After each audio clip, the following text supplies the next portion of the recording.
Лидерот на опозицијската ДУИ Али Ахмети напишал писмо и го испратил на повеќе адреси. Што стои во ова писмо и каде го испратил, зборуваме во продолжение со колегата Срѓан Ивановиќ. Посакувам добро утро и убава работна недела. Добро утро, убава работна недела и од мене, за тебе и за нашите гледачи. Нема да ни биде лесно оваа недела, претпоставувам. Се смени саатот, па се нели порано се стемнува. Што се однесува до тоа писмо фамозно кое што Али Ахмети синоќа го испрати на повеќе адреси, јас прво би кажал, нели, во воведот Али Ахмети уште еднаш покажа дека е лош губитник и дека тешко се справува со губењето на власта. На власт беше цели 22 години. Инаку тој испрати писмо на повеќе адреси кај албанскиот премиер Еди Рама, кај претседателката на Косово Вјоса Османи, кај германскиот канцелар Олаф Шолц, кај францускиот претседател Емануел Макрон и претседателката на Европската комисија Урсула фон дер Лајен, во кој што вели дека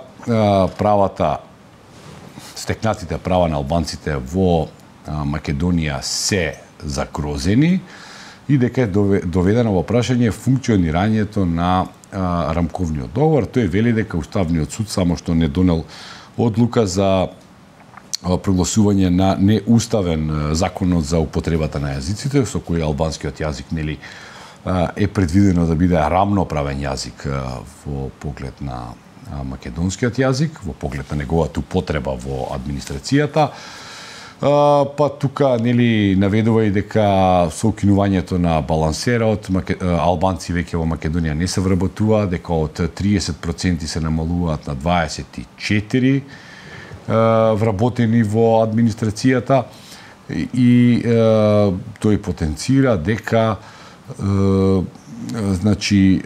доведена е во прашање хармонијата на меѓуетничките односи во земјата и бара помош од овие мислам дека беа 5 адреси, бара помош и да се изврши своевиден притисок врз Македонија нели за албанците, албанското население во Македонија да ги добијат или да ги задржат своите права. Јас пак би рекол дека исто така како еден од факторите беше дека со воспоставувањето на владата не е испочитувана волјата на албанците во Македонија, алудирајќи на тоа дека коалицијата на ДУИ, во која нели ќе потсетиме дека и не се сите албанци, имаше повеќе гласови од коалицијата на Вреди, која е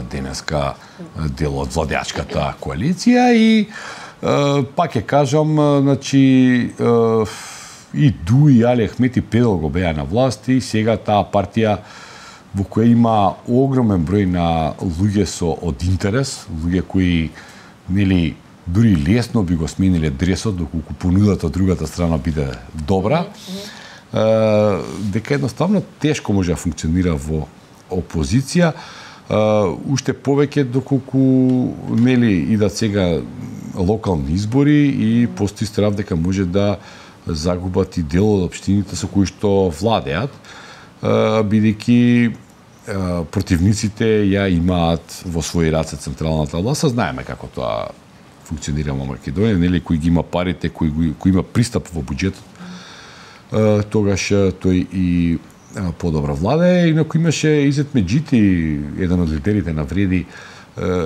као значи му одговори на ова писмо на Али Ахмети, кое што не е испратено до него, но сепак тој нели се најде за повикан да одговори, кој вели дека ништо не е во право, дека албанците ги уживаат сите права и еве дека на пример 30 милиони евра се одвоени за развој на општините кои живеат нели мнозинство албанци и дека вклучително и општини кои што се раководени од кадрите на Демократската унија за интеграција и дека ќе бидат финансирани проекти од таму и дека нема никаков проблем. Дури тој кажа дека и во приватен разговор со тие луѓе му било соопштено дека сега им било подобро отколку кога нивните биле во централната власт, не знам колку тоа вистина, јас само го цитирам Меджити. Така да мислам дека Али Ахмети се обидува да внесе некаква драматика во ситуацијата. Тој најавуваше долго време протести, блокада на главните сообраќајници во главниот град. Тие требаше случат во септември. Уште веднаш по завршувањето на изборите. Па да, ајде летово нека биде, нели летово да помине, пошто треба да идеме по одмори, па е септември, па септември некако не знам, не се случи ништо, го завршува октомври, доаѓа ноември. Очигледно дека тешко, дека дуе во еден свој виден нокдаун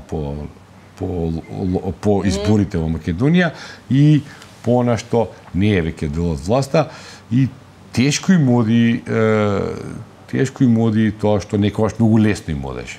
Во контекст на ова кус одговор во однос на моето прашање, Меджити дал коментари покрај тоа што не го добил писмото. Ме интересира Макрон што би рекол или останатите. Дали се очекуваат некакви одговори од нив и очигледно Али Ахмети очекува помош, но ете дали очекуваме некакви одговори од нив на ова прашање? Како би реагирале тие? Па види Александра, сега тоа зависи од тоа сега да кажеме дуи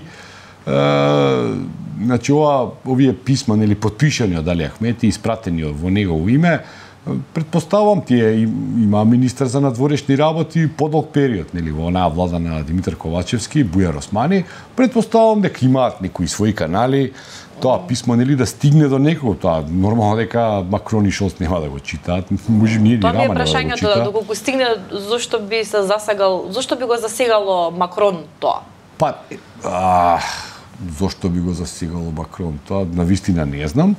Но уште еднаш доаѓаме до нашата ситуација, ние немаме консензус во надворешната политика, нели, вклучително и овие писма и како да кажам, нив воопшто не ги засегува, мислам дека нема ни да дознаа дека нешто се случило, но во одредена ситуација би можело тој раздор во нашиот политички живот да биде искористен за некоја друга работа кога треба да се направи некаков силен притисок, нешто да се прифати. Тоа го видовме во кога треба да се прифати оној францускиот предлог, кога пола Македонија протестираше на улица, а другата половина нели чекаше нешто политичарите да направат, на крајот излезе дека тоа што се прифати не беше баш паметно. Значи сега ние имаме голем проблем со тоа што тие протоколи што беа потпишани со Бугарија и што влезе во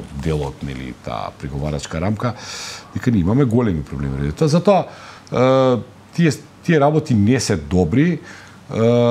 Прво на партиите треба да е јасно дека може да бидат во опозиција, дека тоа не е страшно. Така. А втора работа, власта секогаш треба да остави одреден простор за опозицијата. Значи да не исклучува сите работи, да се консултира за некои наважни прашања, да има тука диалог, да има минимум соработка. Во такви услови тогаш е возможно да се овозможи едно нормално нас ни требаат различни мислења. Секако дека ни требаат и треба да има и нели жустрина во дебатата и се е тоа во ред, но за некои работи да имаат некакви да се најде заеднички јазик за некои работи. Да го прокоментираме вчерашните избори во Бугарија, ГЕРБ со убедливо водство, конечните резултати ќе се знаат денеска. Како овие нови моменти, старо нови моменти во Бугарија би влијаеле на нашата политика? Па прво да видиме дали ќе има таму, дали ќе биде формирана владеачка коалиција. ГЕРБ има 80 пратеника, може да се надева, не се тоа нели сигурни податоци, но им треба 121 за да формираат влада, значи минимум 121 и таа влада да биде нели со она минимално мнозинство, значи многу нестабилна, многу тешка за создавање. Бојко Борисов, да кажеме, успеа до 26%, не е тоа многу. Не е тоа нешто, Бог знае колку. Во една историски минимална нели излезност на изборите, бугарите едноставно не се интересираат за политика повеќе. Преку глава им е веројатно нели од некој да им дава ветување, ништо да не прави и многу често гласаат, мислам дека може би се изморија од тоа. Па да, ама тоа резултат на тоа е што едноставно луѓето не излегуваат на избори, не им веруваат на изборите дека нешто од тоа може да смени и сега Бојко Борисов рече дека би коалицирал со сите освен со партијата Прерадба, која е нели десничарска партија и која доколку би коалицирале, би било невозможно нешто да се направи во поглед на Македонија, доколку нели ги со ние либерали, леви либерали, сега не знам тие како направи, дали има доволно, доколку со нив се тогаш има некои минимални шанси, ама да не забораваме дека Бојко Борисов е тој што го договори со Зоран Заев договорот за добрососедство, во една нетранспарентна атмосфера беше тоа од наша страна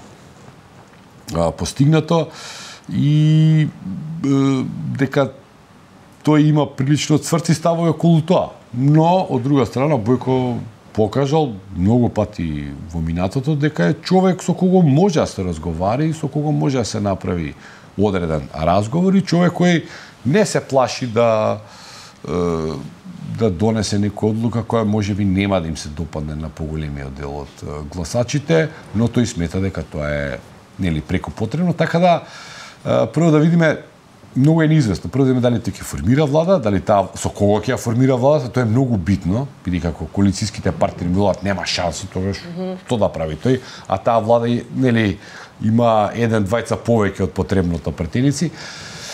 И трето е како нашата страна ќе му пристапи на Бојко Борисов и да не заборавиме дека претседателот на Бугарија Румен Радев е изричито против било какви преговори, така да мали се шансите за такво нешто.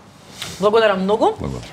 Ете, првата утринска анализа за оваа седмица за македонските случувања. Во продолжение одиме со првата утринска анализа за меѓународните случувања. Бидете тука.